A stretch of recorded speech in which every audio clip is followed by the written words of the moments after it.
Please note that this Under the Sheets may feature themes of violence, cursing, mental health, and descriptions of sexual acts and desires. Some episodes also contain themes which may be triggering. Please take care of yourself and don't hesitate to ask for help if you need it. I'm not providing medical or health advice as I'm not a professional. So if you do have any medical or health queries, please consult a professional such as a GP or visit www.dirtytalkofficial.com/helplines for certified health organisations. Laugh about it. Give it to me, baby. Learn about it. Love it or hate it. Let's do it. Under the Sheets with Tatiana Ashbourne and friends. Welcome to Under the Sheets with Tatiana Ashbourne and friends, brought to you by Dirty Talk. I'm Tatiana Ashbourne, and this is my friend. This is Luke Ryan, everybody. Thank you. Thank you so much for coming on the show. How are you? I'm very well, thank you. Very good. Yeah, I'm excited to have you. I've been wanting you on... That sounds very strange, wanting you in my bed. Well, but I've been wanting you in my bed for a while. Thank you. So thank you very much for coming on the show. How are you feeling about it? Very, very happy, to be fair. I mean, Yeah. obviously I've known you for a little while, so Yeah. I'm more than happy to have a chat with you. Amazing. So this is one of my brother's friends. So we went to school together. We did. And yeah, you came round quite a lot. So it's good to now see you in a different light. Yes. With stuff I might or already know. So you never know. You never know. We'll see. Okay, so we're going straight in. Have you ever fantasied about a friend's partner? No, no. Okay. No. Why are you unsure? No, I wouldn't say I fantasised about her, but... Oh, then you actually know who you're talking about. No. Well, yeah. Okay. I knew a friend who you don't know. Yeah, that's all right. And he had a partner, his girlfriend. Yeah. And there was one night when we were quite drunk. Yeah. And I didn't obviously do anything because Yeah. of my pal, but there was a slight glimmer in my head and I thought, oh no, that's probably Okay. not right. Not right, okay. Yeah, so I would say I probably have, but then never acted upon that. Yes, yeah. But and, yeah. Do you reckon if you kept seeing her, it would progress? No. No. Purely because he was my pal, but Yeah. I think it was just more of a lust thing rather than anything else. Mhm. But Yeah. Okay. Can you tell the audience a bit about you, your sexuality, and who you are? Well, Yeah. I'm Luke Ryan. Yeah. Straight, and basically I just like working. I like Okay. getting out. I Yeah. like just cracking on with life. Nice. Obviously, I like seeing your brother. He's my pal. Yeah. Just really going out, going to different places, different countries. Yeah. More learning about life and meeting different people, and all from walks of backgrounds, and just Yeah. getting to know the real world rather than Very good. something Yeah. small. And are you taking Are you meeting girls all over the place? Yeah, to a certain degree. Okay. How do you meet girls? A lot of time out when you're just out and about. Yeah. Or I use Tinder as well. Okay. So I've met a few girls through that. I've got a date next Saturday for it. Good luck. Thank you. And it's more just dropping a text message or dropping a message, say, how are you? I'm Yeah. this. You have a quick little chat. Yeah. And you say, would you like to go and do this next week? Or I'm going here. Would you like to come with me? Okay. Because there isn't that awkwardness of just constantly sending a text. Yeah, and yeah. You don't know a person at this point. Until you meet them. Yeah. So Okay. you just have to do that initial meet up, and then you see where it goes from there. And apart from hi, how are you? Do you have a chat up line? No, not anymore. When I was Not a bit, anymore. no, Okay. when I was a bit younger, you think you're a bit like Jack the Lad, and you're sending Yeah. all these lines Right, out. go on. What's your line? Or what was your line? Oh God, there was loads. All right, Gail, what's happening? That was a classic, and it works. It worked to a certain degree because people would always be like, "Oh, okay, that's a bit forward." Yeah. And then obviously you have a conversation. That's and play literally as well. like Joey saying, "How you doing?" Yeah, Literally, it was a little bit, who do I think I am, sort of thing. But then always like, is your dad's a plumber? Because I could fix the pipes and the classic 10 I see, but that never works. The which one? Oh, you're the only 10 I see. Right. Are you from Tennessee? Because you're the only 10 I see. Yeah. It's crap. And what is the best sex you've ever had? The best sex I've ever had? Yeah. Oh, it's a bit of a story, but yeah, go on. Why are we here? We're here so- for a story. so- Come on, let's go. So basically, I knew this girl from when I was back in college years ago. Okay. And she's like the stereotype girl that would be my type. Mm-hmm. And she was always quite like flirty. She was always quite, forward, and I like that. I like the confidence. You know, there's no point beating around the bush. There's no grey lines. You know what you want, and that's it. Mm-hmm. And she was flirting with me quite a lot. We were talking, and then it kind of fell apart. I had various relationships in between, Yes, and then yeah. I just dropped her a message one time about last year, and I said, "Oh, you're right. How are you? Haven't seen you in such a long time. Would you like to go for a drink?" She went, Okay. "Yeah, sure." So I thought, right, I'm in it, and I basically tried to play it like a big boy and said, "I'll take you out to Richmond. I know a little place. It's Yeah. all right. It's we'll have a nice time." Yeah. So I picked her up and polished up the car.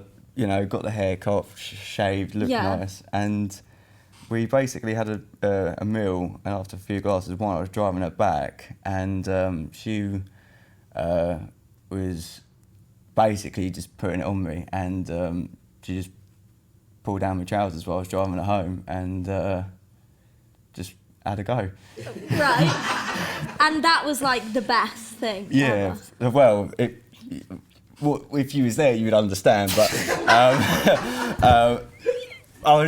you got to remember that I was driving the Richie and Louise. You'll know. I was driving the Capri, and I had. That's my parents, by the way. So he's saying my parents would know. That's Bill. No, and you know when you think you're in the movie or something like that. I was driving down, had a smoke or had a beautiful. I was like, had the music playing. I thought, God, this is the life, isn't it? Yeah. And it just carried on. We stopped, and then just jumped in the back and done the naughty, and then dropped her home. Wow. Okay. So car sex, right? Yeah. Steamy, like gets a bit hot, Yeah, it can be. bit stuffy. Yeah. There's ways around it. Okay, what's the way around it? Always two back windows, crack it down just a little bit, not a lot. Okay. Yeah. Okay. And do you have a certain spot that people go to, or is it just like, Oh, well, I've got You don't have to announce it because everyone's going to be there of course. now driving. Obviously, if you're friends with someone a little bit more than a friend should be, then you obviously have these locations where you could go. Okay. I've got Several a couple. pinpointed, yeah. Several, not several. I've got a couple. And do you oh, I've forgotten what I was going to say. Oh yeah, is it always at night time you have sex in the car? Majority, yeah. Not always, but majority. Yeah. Now I want to know Do you? what makes a good blowjob. Oh, okay, great. But first, right now, show everyone. What would you like? What do you like? Is everyone different, or are boys pretty much the same? No, I reckon it's personal preference. Okay. Yeah. Okay, go on. I- Personal preference. I think obviously if it depends the scenario as well, because you shouldn't expect this every time. Yeah. You got to understand that. Like there's times where you don't deserve it, and there's times where you do. Okay. You always start. Don't deserve what? As in, don't deserve a blowjob, though. No, like. Or they do stuff and you think, fuck me, I don't like that. No, I've never had that. I've always Okay. been quite up for things, but like if you were my partner, Yeah. then you naturally do things more than if it was just a one night stand. Yeah. You know, you're a little bit more comfortable with each other. Mm-hmm. So, or a lot of times if you know someone a little well, like when you're just having a one night fling and a complete stranger, you're both separate. You don't really know each other and what you're doing. Unless you complete nymphomaniac, which is great because you both know the score and you just want to do it because that's enjoyable. Yeah. But a lot of people say they're up for things, and then actually when it gets down to it, like even myself, I've talked it, and then I'll think, oh God, is it right? And then Yeah, you just yeah. do it, and then it's all out the way. Yeah. But if you was going to start off, it's always down lower, and then Okay. like work your way from the bottom by your balls, and then all the way up to your tip, and then. So you're saying, I find this is hilarious. Right, so can the camera see this? You got it all. Yeah, perfect. Okay, so your hands, you're like massaging here. Yeah, so you basically got the cup, and then you're holding it at the bottom there, and then you start down at the bottom, and then lick it all the way up to the top. Okay, so okay, right, I get it. So you're not doing anything with your hands yet? No, the hands are more just like just holding it. Okay. Now, are you a person that likes to get a hand job whilst you're getting a blowjob? Yeah, I'm literally. It doesn't matter. I prefer it sometimes. It depends because it's got to work. It's got to work out. So you probably start off with that, and then you drop the hands and just hold it with your mouth. Okay, and the mouth going up and down the whole time? Yeah. All the way down? If you can. Because obviously some people can't. Yeah. Of, the gag reflexes. Yeah. Okay. And anything with your tongue when the mouth is over? Oh, yeah, no. So, like, preferably if... Sorry, it's so awkward, isn't it? So you just work around it. Yeah. Yeah, it's more of like a blender sort of style, wrap round in that. Yeah. And then obviously you come off it, and then you work up and work down and back onto it. Yeah. Okay. Good. Yeah. Thank you. Good. Everyone now know what to do. Okay. Oh, this is great. Okay, how long was your longest sex session? Session? Yeah. So, like, multiple rounds? Yeah, like a whole... Yeah. So, like, including, like, all the foreplay, the kissing, then the sex, and then how long does it go on for? I mean, the longest one is normally when I'm with someone in an area where I know I've got time and I'm not rushed. Yeah. So it could be happily foreplay for about 20 minutes. Okay. Just all that build up it's what builds your sex life. Builds up the sex later. When it's straight into it and you just think, oh God, it's too mechanical then. Yeah. If you want to build it up and actually have good sex, it's all about the foreplay, all about, the little bite of the top of the ear, the kissing, working the hands, massaging different parts. It's understanding what someone likes. Yeah. Because if you're just going straight in for it and you're going to think that you're just going to go in, do it and then walk away, then there's no point really. Yeah. There's no passion, there's no excitement. It's too boring. And what's your most sensitive body part? Oh. Sexual wise. I don't know. It's. I don't like you doing this to your hand. Oh no! So I was just probably my balls. Okay. Yeah. First kiss. Talk to me about that. Oh God, my first kiss. Yeah. I think I was like 15, 14, something like that, at a party. Just when you're a kid and it means something to you. And had a few WKDs and you thought you. Oh, you got, WKD! you know, oh my God. When you're that young, and just had a kiss. I thought, oh God, I really like her, and then realised, oh, actually. And do you feel pressure to have your first kiss? No, not at all. No. Nah, not at all. I've never really felt too much pressure on anything. Okay. In regards to that. Yeah. Because, you can back yourself if you want to do it. You want to do it. If you don't, you don't. Yeah. You shouldn't feel like pressured. No, definitely. And your first time having sex? Yeah. I was 15. Yeah. I remember it quite well. Funny enough, I was at a mate's, in Hever. Yeah. I've been with him the whole day, and he said, "Oh, do you want to kip at mine?" I went, "Yeah, sure."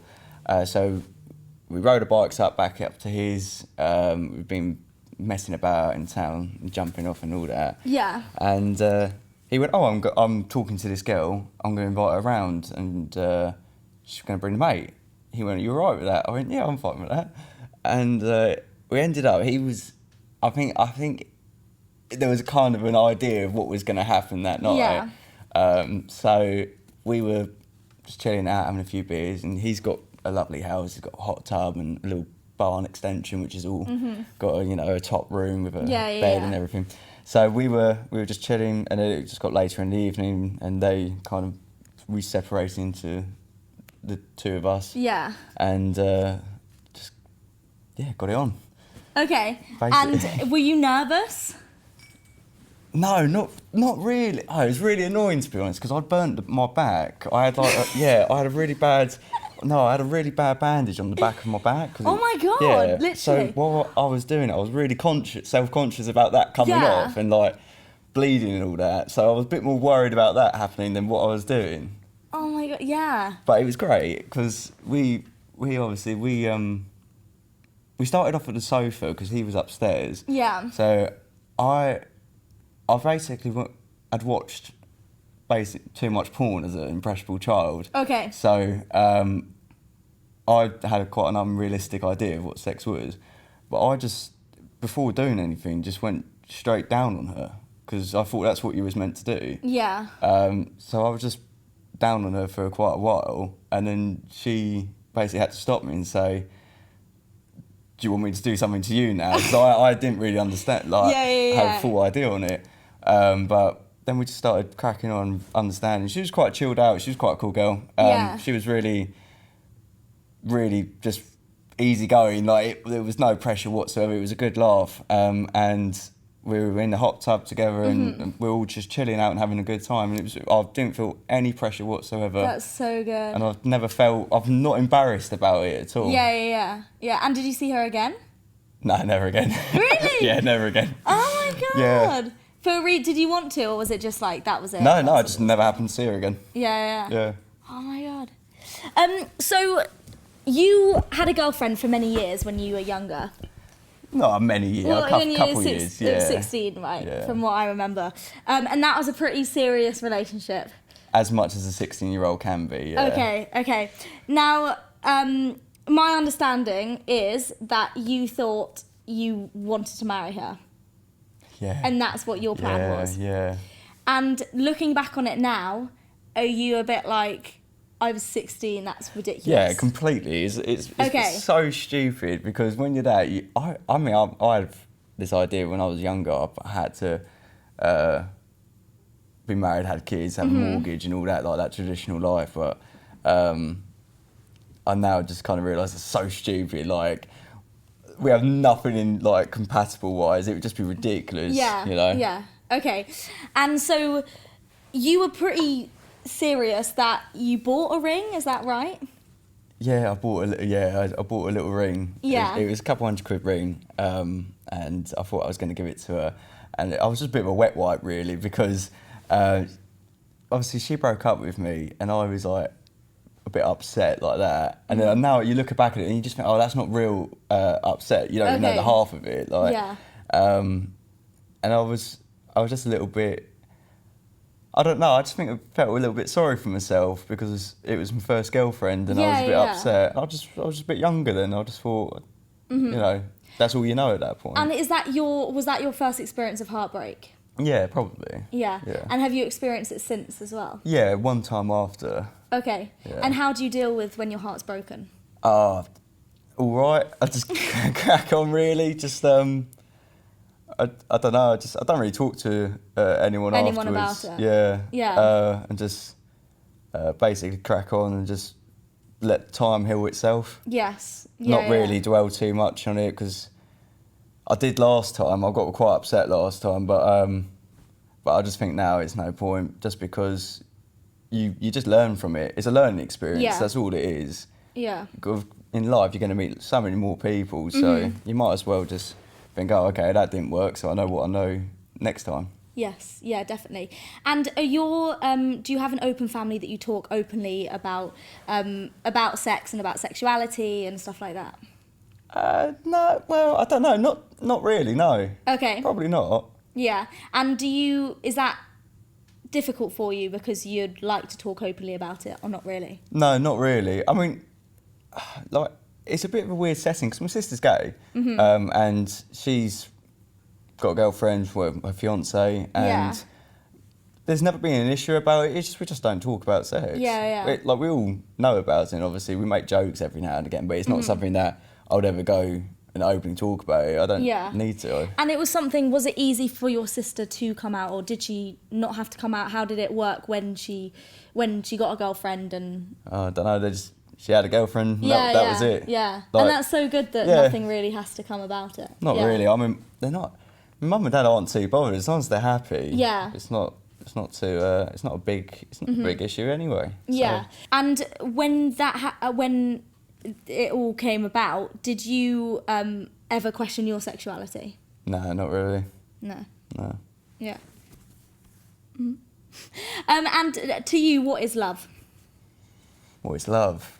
Oh, what is love? I suppose it's more having someone that you unconditionally love means that you care about and you don't want them to necessarily be in a scenario where in a point of mood where they're upset. It's more, it's a feeling more than anything. Yeah. It's seeing someone and having a slight tingle in you, or just a mood change, or your lip might raise up a little bit more, your eye might dilute a bit. It's understanding, looking at someone and thinking, you mean more than most people. Because there's so many people that you just meet and have, and they all have different roles in your life. Yeah. So the person that you love would be higher than a lot of other people. Yeah. So it's probably that. And what do you look for in a girl? Creativity. Okay. Yeah, I really like a girl with a head when she's smart. And gives good head. Well, that helps a lot of the time. No, but like someone who doesn't need to be told what to do, someone who you can have a chat with, or if you annoy them, they'll stand up for themselves. You know, someone who can give as much as they can get. Yeah. You know, just going out, not just being standstill, like just enjoying themselves. Yes. Basically, more like that, and then obviously looks help as well. But yeah. Yeah. And you, when obviously seeing you grow up and everything, you obviously went through different stages of having different jobs and wanting to do something else with your life.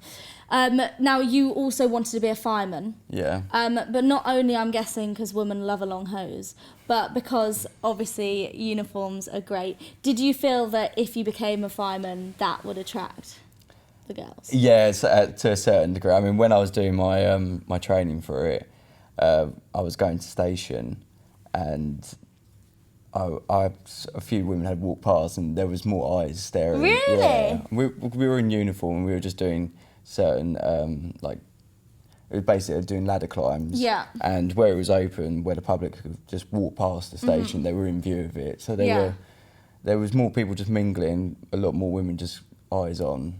But that could just be because they're looking, but you never know. Yeah. And doing those type of jobs, and especially your job now, I mean, it's amazing. Do you feel masculine doing it? Yeah, I mean, I work with a lot of men, so you do feel there's a different vibe because you're very jumped up, and a lot of the time you're just, because of the work you're doing, your testosterone's moving anyway. Yeah. So the way you talk to people is slightly different, because you're like, I wouldn't be talking to you the way I am now if I was at work. It's more very abrupt, it's more aggressive. Yeah. So when you come down from it, you do have to feel a bit different. And the whole stereotype of, you know, builders and all that staring at women and stuff like that, it is true, and you do see it all the time. And it is bad. Yeah. But a lot of the time, women also do like to stare at builders. Yeah. Okay. Okay. And do you think there's a level of toxic masculinity within within the world? Well, in being a male. Yeah, and working with other males and feeling like because you're a builder you can't cry, you can't, is it all very much like, we love this job? I wouldn't say that's toxic at all, though. Yeah, okay. That's just, if you want to cry and if you want to talk about your feelings, then do it, then that's no problem. But a lot of the time, it's a lot easier just not to. Okay. So, but working alongside other men and seeing everyone go for the same thing, and see obviously builders maybe looking at women in a different way. Do you think there's a level of pressure within the business to act in a certain way, to act up? No.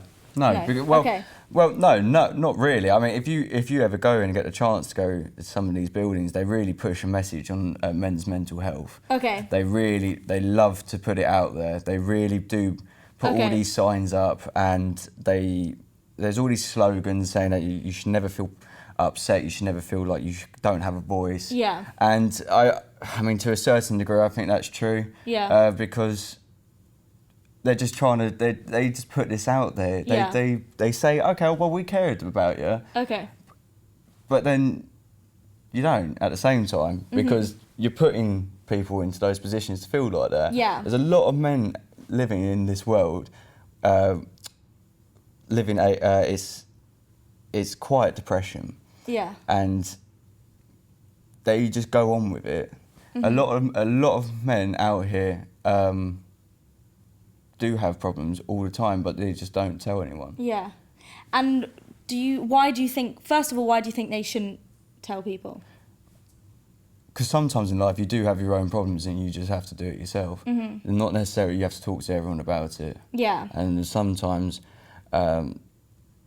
what you say to people unfortunately gets used against you. Yeah. So you got to understand when you're up against it and you've got your own demons and you're rolling with the punches, you've got to be in the mindset that you just got to keep going. It's one foot after another. You can't just stop. If you just stop and break down, then there's no point. Yeah. You've got to just keep going with it, because if you just get to a point where you're so depressed, and it's horrible when people are, because they've got to a point now that they can't do it. They can't keep fighting because they've let the demon get them. When you have your own problems, there's always a light somewhere, isn't there? Yeah. So if you keep stopping, it's going to get worse. You just got to keep fighting. You've got to move to different places. You've got to cut things out of your life that are causing this. You've either got to move your energy into a different place where it's going to positive you. Yeah. There's a lot of people out there, men and women, everyone. We all have our own problems and we all have mental health. Yeah. And that's normal. That's fine. That's not something that's new. And the fact that in the last few years, people are really trying to push this mental health picture, it's got to a point where it's like we've never had this before. Yeah. This is something people have had since the dawn of time. Yeah. So why is it all of a sudden you can talk about it now? Yeah. I don't understand it personally. I've got no problem with people having mental health, because you have it. It's not anyone's problem. Yeah. It's not their fault they've had it. It's not because they're ill. They are ill. Yeah, it's part of the life, I suppose. Yeah. So if they need help to deal with it, then they need to get the help. Yeah. There's nothing wrong with talking, but for a lot of men, they would rather not, because it's easier not to. And have you ever struggled with your mental health on regards to your sex life or sexual health reasons? Okay. I would say I have. Can I ask in what way? In regards to body image, or in regards to thinking, I need to have sex and I haven't had sex, or whether or not, oh God, do I have an STI? How does it affect you? I wouldn't say it affects me anything. Worry about a sexual spreading disease. Yeah. Because you've always got to be safe in how you have sex. Whether you're using protection, if you're using condoms, or if you're the person you're doing with is on the pill, or they've got a patch. Yeah. It's still understanding that you can still get things. It's not foolproof. Yeah. So I've never had a scare, touch wood. Yeah. I've always been quite sensible, and I do go and get myself checked out as well. Yeah. Which is a must. If you're having sex with other people as well, you don't want to be a double dipper. You want to you want to be clean, and because it's not their fault if you give them something. Yeah. You know, you're on the back there. Yeah. And what is your favourite sex position? Reverse cowgirl. Oh, okay. Why is that? Normally it's because I've got my legs spread, so you can have the back hands like both your hands behind your back like that, so a bit more bent over like that, and you can get full great view. So good. Yeah. Amazing. I'm going to go to audience questions now. So let's see if we've got a few. You said you have a type. What is it? Short, blonde, semi-tanned. Stop it. Honestly. Maybe a few more weeks in Mauritius or something, you get the tan up. But, That's rude. Normally, just on looks personally, a little bit to slap and grab and you know, enough to cuddle up around. Okay. Yeah, okay. Who is your celebrity crush, and have you ever thought of her while you slept with your girlfriend? Yeah. I've got two. Okay. Yeah, so I've got Charlie Threes. Okay, who's that? She's South African. She was in Mad Max. Okay. You know, she's got a shaved head. Mm-hmm. Yeah, but she's blonde in real life, and she looks good.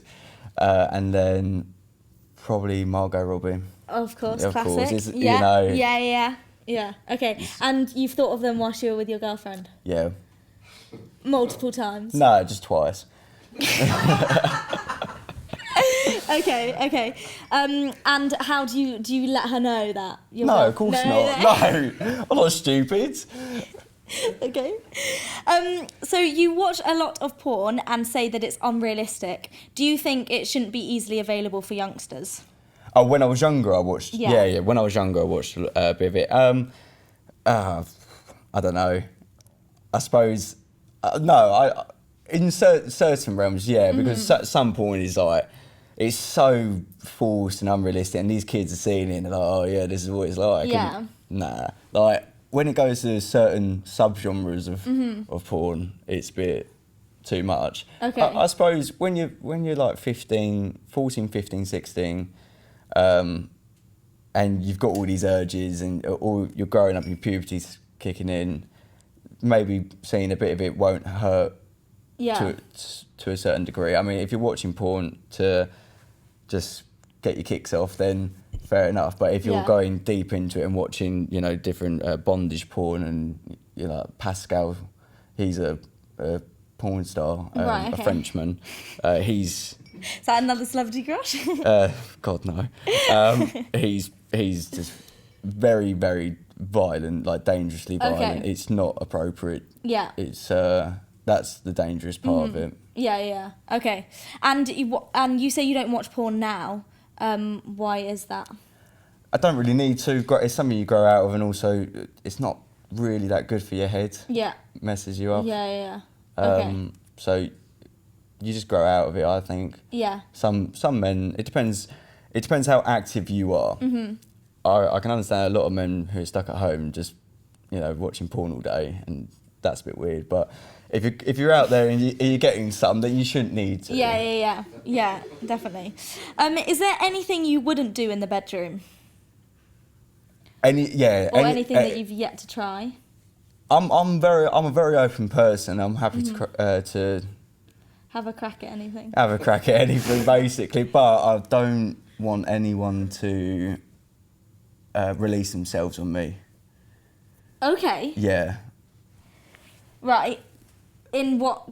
I don't want someone shitting on my chest. Okay. Sorry, I didn't get it. No. Right, okay. Yeah. Right, I thought you meant like a girl finishing on you. Oh, no, yeah, that's... that you love. Yeah. Yeah. Okay, but I get it now. Okay. Now, would you shit on someone else? No. Anything to do with my shit or and any of that is left inside me, Yeah. not dropped. And what's the most embarrassing thing that's ever happened to you during sex? When I was younger, I was getting a blowjob off this girl at a party, and I was quite drunk, and I thought I was going to come, but I pissed in her mouth.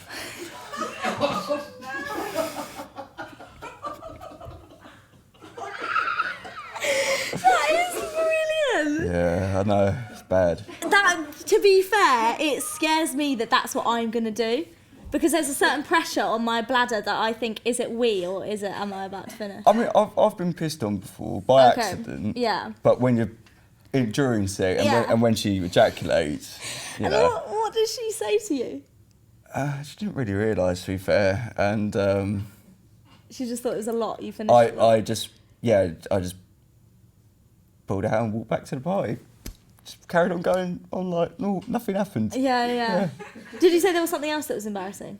Yeah. I've been caught having sex a few times.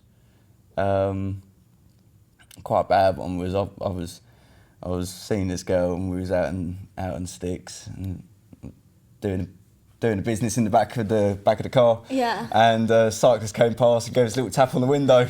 I was like, oh, nice one. I was right up on the window and he just gave it a little tap. I looked round like that, eyed up like that, and he just smiled and cycled off. I thought, oh, great. That's so funny. Yeah, carried on, finished the business and went on my way. That's great. Yeah. Oh, I love it. That's probably, I've got a gift for you for coming on the show. Oh, thank you. So I've got you a mug Oh, with several ladies in different positions for you. that is so actually perfect. I know you drink a lot of coffee. I do. This is coming to work with me. Yeah. That one. Yeah. Perfect. Really? Yeah. Okay. Down. There you go. Thank you very You're much. looking at all that. No pot. You don't This need is pot getting me through. anymore. No, I've got the mug. This is Luke Ryan, everybody. Thank you. Thank you so much. That was so good. How do you feel? Yeah, fine. That was so good. I loved it. If you would like to be a part of the show, please check out our website at www.dirtytalkofficial.com. We welcome all sexualities regardless of your sexual experience. If you would like to be an audience member only, please get in touch the same way. Like and subscribe on all social media platforms.